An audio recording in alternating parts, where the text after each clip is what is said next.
Thank you. I just got to 7:15. You're watching Breakfast Morning. Let's focus on one of our main stories now, and that delayed return to the classroom for millions of pupils. Secondary schools in England won't fully open for another week. They'll be offering remote learning until then. Let's speak now to Julie Johnson, who's the head of Shrewsbury Academy. Thank you very much for being with us this morning.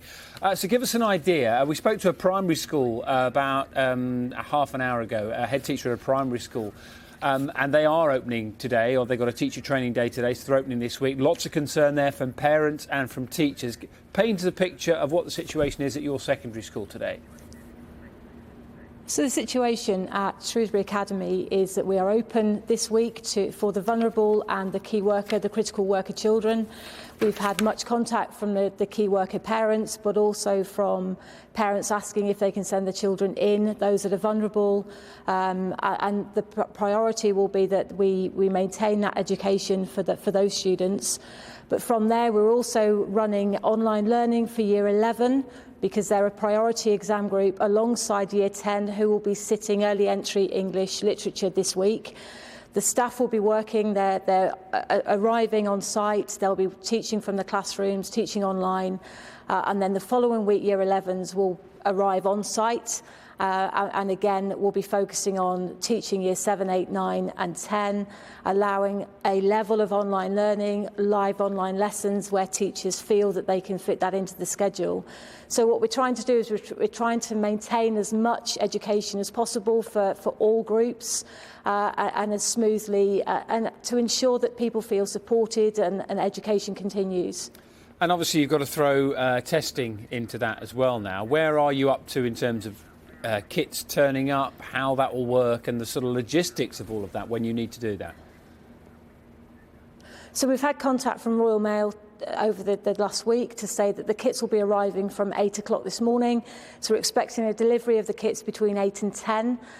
From there, the operations managers across Marches Academy Trust are working together to look at the right way of taking this forward. Obviously, our concerns are we don't want to take my support staff away from the vulnerable children they'll be working with, or the children with the HCPs.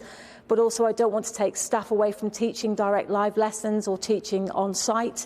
So it's looking at the staffing and how we're going to accommodate the lateral flow testing. We're looking at the area facility that we can use, and that's in the planning for today. So there's several meetings going on across the Marches Academy Trust today, along from the head teachers to also the operations managers, to look at how we can fit the testing in and make it work effectively. And finally, Julia, from your own sort of insight, I suppose, how concerned are you about all those children who've missed out on a lot of learning over the course of 2020, and now the next few weeks and months with exams obviously on the horizon as well at some stage this year? How concerned are you about that in 2021?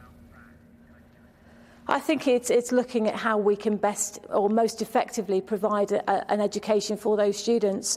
I think schools are looking at every way possible that we can maintain, be it online learning, live lessons. We've tried work packs, but we feel that online live lessons are better.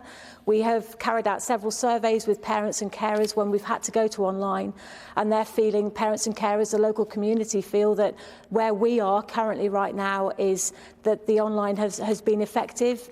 We've had a delivery of laptops from the Department for Education a few weeks ago, so we can ensure that students who haven't access to ICT equipment can access now ICT.